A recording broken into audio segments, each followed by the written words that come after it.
Hola, ¿qué tal? Soy Julio Aguilar, editor de Cultura de El Universal. Los invito a ver Confabulario TV, nuestra edición para televisión de nuestro suplemento cultural. Hola Nuria, ¿cómo estás?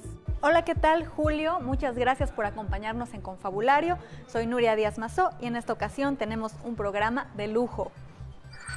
Revelaremos una extraña grabación con la voz de Octavio Paz de los años 30 y también hablaremos de la exposición que está causando furor en la Ciudad de México. Así es. Además tendremos una entrevista con el doctor Francisco González Cruzí, uno de los secretos mejor guardados de la literatura mexicana. Quédense aquí durante la siguiente media hora. Confabulen con nosotros. ¡Comenzamos!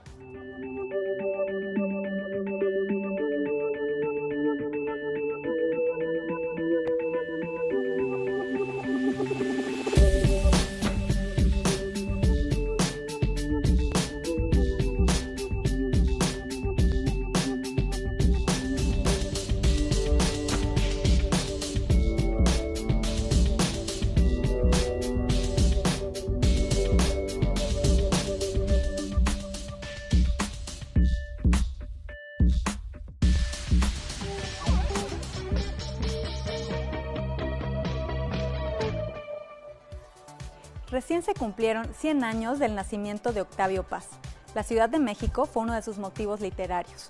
David Huerta nos lleva de la mano para conocer más de su poesía urbana. A 300 metros, la iglesia de San Lorenzo llama a misa de 12. Adentro, en el altar de la derecha, hay un santo pintado de azul y rosa. De su ojo izquierdo brota un enjambre de insectos de alas grises que vuelan en línea recta hacia la cúpula y caen, hechos polvo, silencioso derrumbe de armaduras tocadas por la mano del sol. La Ciudad de México, con sus muchas capas de historia, es personaje en la obra de Octavio Paz. Mixcoac, el Parque de San Lorenzo, el Cerro de la Estrella y el Centro Histórico aparecen una y otra vez en libros de muy distintas épocas y son contados a veces por el niño, en otras por el joven y finalmente por el autor maduro.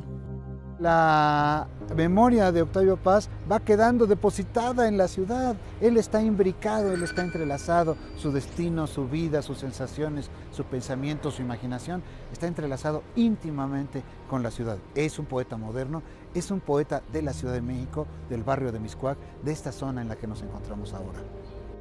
Ya no es posible divisar desde Mixcoac la antigua capilla de San Lorenzo Mártir que se esconde en la colonia del Valle. La vista se interrumpe con casas, edificios, avisos, postes de luz y avenidas.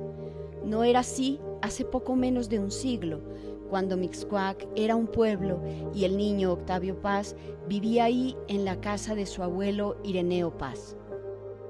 Octavio Paz nació en la colonia Juárez, en lo que ahora conocemos como la colonia Juárez, en la calle de Venecia, y su infancia transcurrió en esta casa que está a mis espaldas, que era propiedad de la familia Paz, en especial del abuelo de don Octavio Paz, que era Ireneo Paz, el licenciado Ireneo Paz. Este tramo a mi derecha, de la calle de Millet, se llama en realidad licenciado Ireneo Paz, en memoria de este político, escritor, periodista mexicano.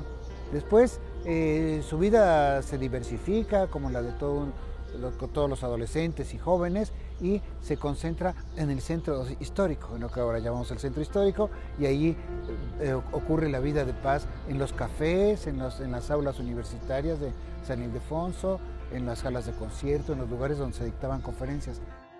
Más que narrar la ciudad, el poeta y ensayista toma elementos de esa ciudad para, a la vez, reflejar sus muy diversas capas de pensamiento y sentir. La ciudad, como el poeta, han cambiado, van cambiando, y sin embargo, hay en ambos un sentir que permanece. Octavio Paz es un poeta moderno, y eso quiere decir, como él mismo lo explicó, que precisamente la ciudad es un personaje dentro de su obra poética, de sus escrituras, de sus versos y también de sus poemas en prosa. A diferencia de muchos otros compañeros suyos de generación, como José Revueltas y Efraín Huerta, de quienes también celebramos el centenario de nacimiento, que se quedaron aquí. Entonces, Para ellos era una presencia la ciudad, en cambio para Octavio Paz era un recuerdo. Eso cambia un poco las cosas y no por eso deja de ser enormemente seductor lo que ocurre en la conciencia poética de Paz ante la ciudad. La recuerda, la evoca y después, muchos años más tarde, como diría Gabriel García Márquez, muchos años después, ¿sí?, Octavio Paz regresa a esta misma ciudad convertido en un diplomático con una carrera extraordinaria, que termina abruptamente, como sabemos, en 1968 y es ya un escritor internacionalmente reconocido, traducido a muchas lenguas, y vuelve a esta ciudad, y vuelve para mirarla con unos ojos al mismo tiempo llenos de nostalgia, extrañados, desconcertados y en muchas ocasiones también indignados por la transformación que ha sufrido la ciudad. Es decir, la modernización de la ciudad no creo que haya dejado muy contento a don Octavio. Y no acaban de caer las 12 campanadas, ni de zumbar las moscas, ni de estallar en astillas este minuto que no pasa, que solo arde y no pasa.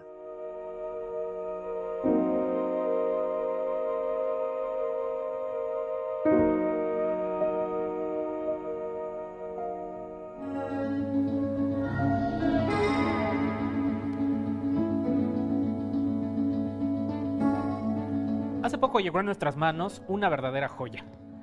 La grabación más antigua que se conoce con la voz de Octavio Paz y de Elena Garro. Este documento fue grabado por Francisco Tario en una tertulia que se organizaba en su casa en los años 30. Vamos a ver a Julio Farell, el hijo de Francisco Tario, quien nos cuenta qué pasaba en esas tertulias. ¿Y qué sabe usted hacer? Yo nada, absolutamente, puesto que soy poeta. Bueno, pues, ¿a qué viene usted aquí? Soy un espectador. Yo no sé hacer nada, absolutamente. Ya Sí, ¿qué haga? ¿Cómo estoy no? improvisando ya. A ver. No, yo soy incapaz de cantar. ¿Cómo voy a cantar? Antes de que la celebridad tocara su vida, el poeta Octavio Paz conoció al escritor Francisco Tario. Eran vecinos en la colonia Roma. Esa cercanía los llevó a compartir tertulias literarias de las que quedan recuerdos por aquí y por allá. Y, como documento histórico invaluable, una grabación casera en la que se escucha al joven poeta leer un poema dedicado a su hija, Elena Paz Garro. ¿Saben ustedes quién es Octavio Paz? Si hubiera nacido en el siglo pasado, quizá hubiera sido Lord Byron, o un destino más desgraciado todavía. Pero ha nacido ahora y le molesta el mundo. Se la pasa gruñendo, haciendo unas largas quejas del mundo. Se preocupa mucho, por eso todo, le lastima todo. Sus poemas son apenas las quejas de un hombre que es capaz, que le duele todas las cosas, pero que las sabe decir en hermosos versos. Ahora les va a recitar unos más pequeños. Justo allí se escucha al poeta que rondaba los 30 y tantos años con su voz tímida. Me atrevo a recitar a pesar de mi horrenda voz porque eso es una locura contagiosa. Nombras el cielo, niño, y el cielo azul, la nube blanca, la luz de la mañana, se meten en el pecho hasta volverlo cielo y transparencia. Julio Farell, hijo de Francisco Tario, recuerda esas reuniones en las que conoció a artistas e intelectuales como Juan Soriano, Carlos Fuentes, José Luis Martínez, Pita Amor y a Lupe Marín, la primera esposa de Diego Rivera. Recuerda a Elena Garro, pero sobre todo a Octavio Paz, que estaba aún lejos de la celebridad, pero que sabía lo que quería. Se le ve lo que luego iba a ser, ¿no? Un maravilloso escritor y persona, ¿no? Sí, se ve, se oye más que porque pues, en un disco se oye, un timbre de voz, pues sí, un poco nervioso, pero firme al tiempo, ¿no? Octavio Paz tenía unos ojos de una persona muy inteligente, ¿no? Y pues, yo desde niño soy muy observador, por eso en cierta forma también soy artista, soy pintor. Entonces, pues sí me impresionaban mucho sus ojos, ¿no? Unos ojos muy expresivos, dicen que los ojos son las ventanas del alma, ¿no? Que por los ojos se puede ver todo. No hay dos ojos iguales en todo el mundo, ni siquiera de una persona. Entonces sí, los ojos de Octavio Paz eran muy expresivos, de una persona muy inteligente. Los encuentros entre Paz y Tario fueron pocos, igual que los años de vecindad y los testimonios que han quedado. No hay fotografías de esa amistad juvenil, pero queda la grabación de la lectura del poema y la presentación del poeta, incluidos en 2 discos que Julio Farel donó hace 3 años a la Fonoteca Nacional. Un tesoro con la voz de un Octavio Paz muy joven. No dices nada, niño, calla, algo en silencio nombras, y nace del silencio la vida en una ola amarilla de música. Su dorada marea nos alza y nos rescata, nos vuelve a ser nosotros, extraviados. Niña que me levanta y resucita, olas infinitas, límites, eternos. Ha terminado Octavio el poema. ¿Han oído lo que ha dicho? He dicho antes que le dolía el mundo, le duele el mundo y un poco los árboles, el cielo, la tierra. Se queja. Quizás un ángel desterrado o algo así. Un ángel lloroso, etc. Como es siempre un poeta. Es un poeta de México. Quizá uno de los poetas de siempre.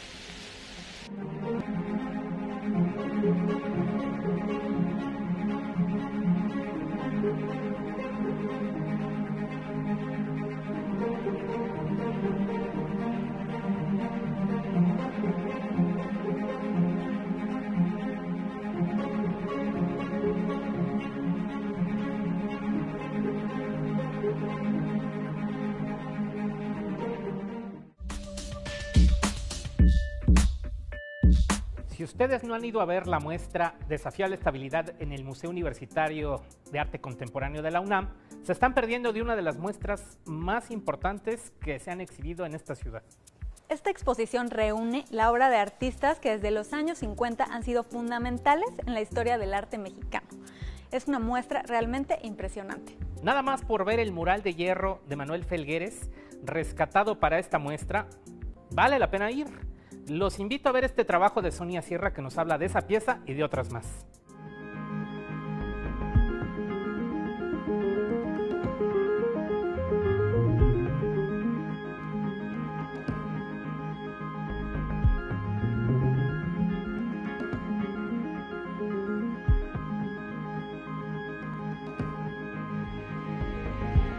En el grupo de 74 artistas y entre las más de 380 obras que aguardan al visitante de Desafío a la Estabilidad en el Museo Universitario de Arte Contemporáneo de la UNAM, hay rescates de piezas poco vistas en los últimos años, que fueron olvidadas, archivadas o que por su condición efímera poco se sabe de ellas. Ahí están, por ejemplo, el mural efímero de José Luis Cuevas, que irrumpió en un espectacular en la Zona Rosa. Un filme que muestra a Vicente Rojo recorriendo la ciudad, dirigido por Juan José Gurrola, y el mural de hierro de Manuel Felgueres. En el momento que dijimos qué pieza sería importante tener en la exposición, con cuál podemos contar, bueno, pues dijimos, la pieza del cine Diana.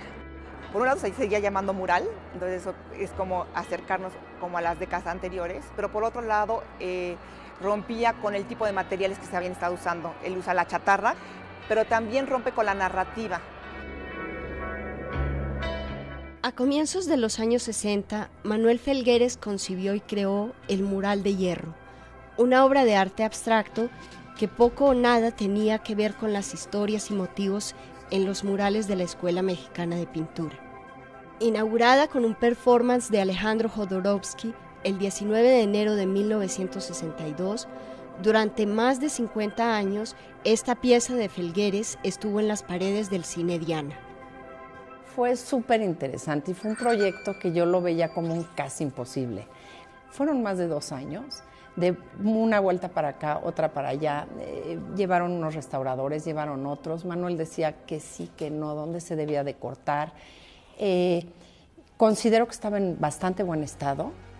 A diferencia del mural de hierro de Felgueres, que ha sobrevivido al paso del tiempo, es poco o casi nada lo que queda del mural efímero de José Luis Cuevas. Desafío a la estabilidad, recupera el contexto en que se hizo esa pieza y las características del montaje en la zona rosa. Su pieza significó muchos cambios. Uno de ellos fue la presencia de los medios de comunicación, lo que le daba un halo de espectáculo. La pieza fue realizada por el pintor con apoyo del periodista Jacobo Zabludowski. Más que la importancia de la pieza en sí misma como a nivel formal, creo que lo importante era la gestualidad, lo que estaba diciendo Cuevas con esta pieza. Él no elabora la pieza directamente, él hace un boceto y la gente que trabaja en la compañía de publicidad es quien hace la obra, ¿no? La mano del artista ya no es lo importante, lo que está importando es la gestualidad del artista. En el momento yo creo que Cuevas le da más importancia a esta idea de que él está haciendo un mural, pero en contra del muralismo mexicano. Cuevas, Felgueres, Gironella, Lilia Carrillo, Erzúa, Rojo y Gurrola, entre muchos otros, fueron protagonistas del momento artístico de los años 60. Rojo y Gurrola trabajaron juntos en una película que la exposición saca del olvido. Hace un recorrido a las ciudades, un recorrido urbano que va de su casa a la universidad, en donde él trata de decir cómo su arte, que tiene que ver con la geometría, realmente tiene que ver también con la vida cotidiana. En las tres películas, Gurrola reflejaba desde su punto de vista cómo era el trabajo de Rojo, Gironella y Cuevas. Dirigía y experimentaba, pedía a los artistas crear elementos innovadores que rompieron con las narrativas tradicionales de las películas como meros documentos. Había que aprovechar todo lo que estaba en ese momento a la mano. Yo creo que era un conjunto de individualidades, que cada quien se expresaba a su manera y donde había la posibilidad de juntarse con otros artistas, otros escritores, otros cineastas, otros teatreros que tenían ideas afines. O sea, era una época muy rica y yo no puedo separar la pintura, por lo menos mi pintura, de lo que significó las cosas que yo podía leer, ver, oír en ese momento.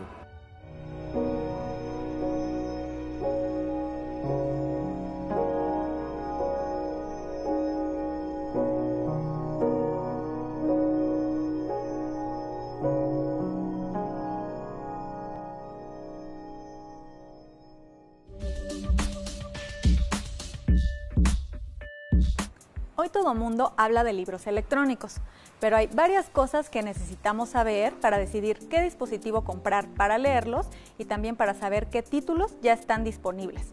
Ahmed Urbán, editor de tecnología del Universal, nos da varios prácticos consejos.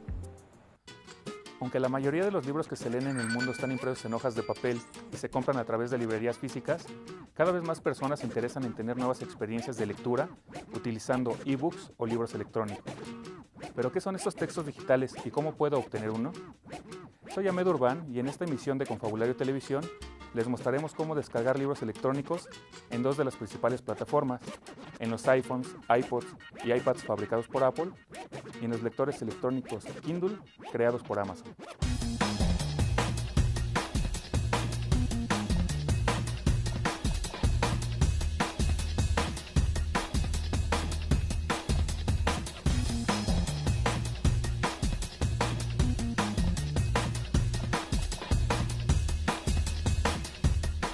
Amazon inició operaciones en México en agosto del año pasado. La manera óptima de visualizar los textos de esta empresa estadounidense es utilizando un lector o e-reader conocido como Kindle, cuyo modelo más reciente, llamado Paperwhite, cuesta entre $2,400 y $3,500 pesos dependiendo de la versión que escojas. Para descargar un libro tienes que ir al icono del carro del supermercado y así entrar a la tienda digital de Kindle. Si ya sabes qué libro quieres, usa el buscador para encontrarlo de manera rápida, pero si lo que quieres es explorar nuevos títulos, ahí mismo están las opciones con categorías como literatura y ficción, biografías, los más vendidos, novedades, ebooks por menos de 50 pesos, entre otras. Para finalizar la compra, es necesario que en el sitio www.amazon.com.mx ingreses información de la tarjeta de crédito a la que será el cargo. Si antes de gastar quieres leer las primeras páginas del texto, elige la opción Obtener un fragmento.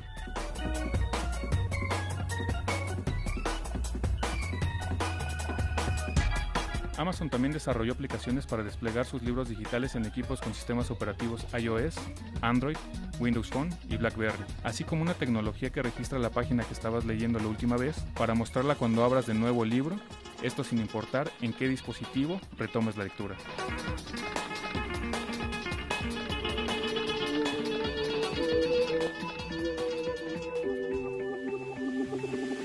Para descargar un libro desde la tienda de Apple, lo primero que tienes que hacer es abrir la app iBooks, elegir la opción tienda, que se ubica en la parte superior izquierda, y seleccionar el buscador.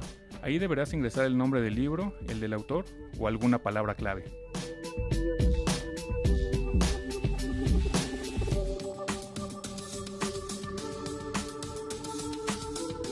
Una vez que encontraste el texto que quieres, debes elegir tu forma de pago, ya sea ingresando información de tu tarjeta de crédito o mediante el uso de fichas prepagadas que se pueden comprar en tiendas departamentales y de autoservicio. Esta última opción es muy útil, sobre todo para aquellas personas que todavía no confían del todo en poner su información bancaria en un servicio de Internet. Si quieres buscar novedades editoriales, ingresa al apartado de destacados y ahí encontrarás los lanzamientos de la semana y otras opciones interesantes como libros gratuitos, los autores más vendidos, los premiados, recomendaciones de los lectores y los futuros lanzamientos. Ante el creciente interés en los ebooks, Google y muchas otras empresas del área tecnológica y editorial también impulsan amplias plataformas de distribución de libros digitales, que están en constante crecimiento.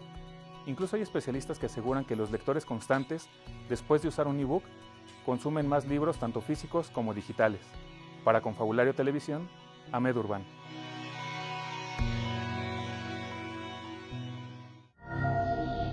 Si hoy resucitara a un sabio del Renacimiento, sería como el doctor Francisco González Cruzí. Él lo mismo está interesado en la ciencia que en la literatura china, por ejemplo. Él ha triunfado escribiendo en inglés en los Estados Unidos, pero también aquí, escribiendo en su propio idioma. Vamos a ver esta entrevista con el doctor González Cruzí.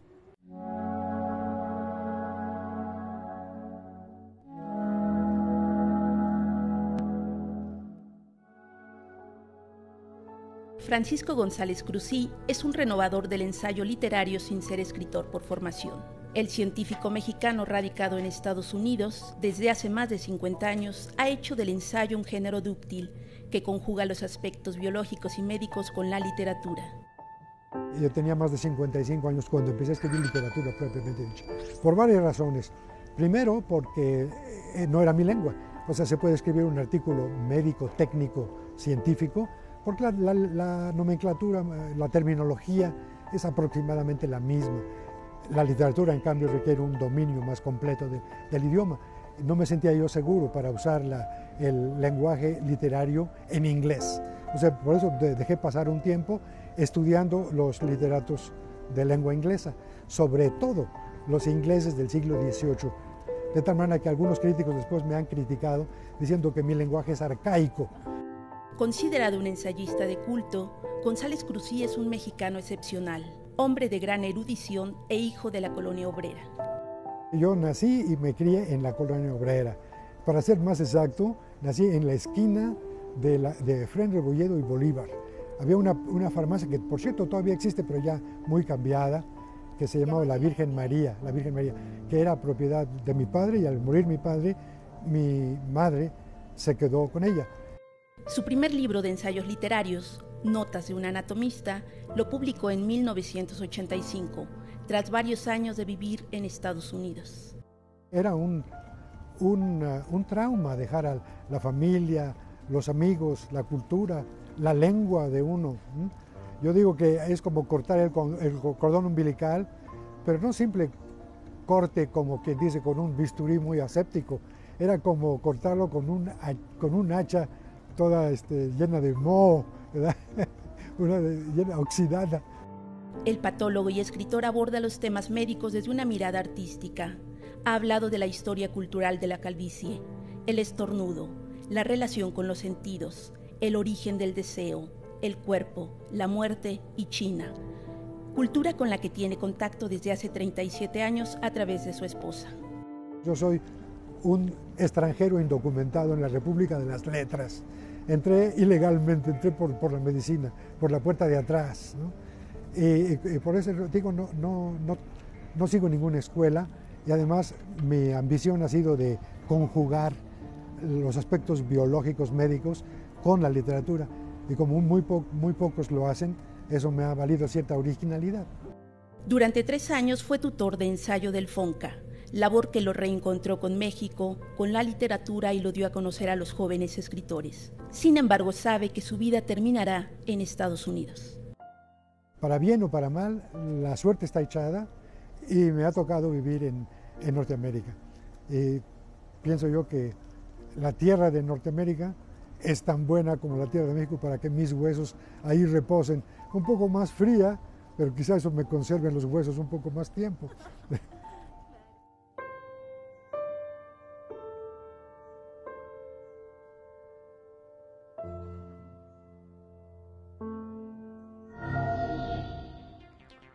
Pues muchas gracias, amigos. Hemos llegado al final de la emisión de Confabulario Televisión. Esta fue una coproducción de El Universal y Canal 22. Muchas gracias, Nuria.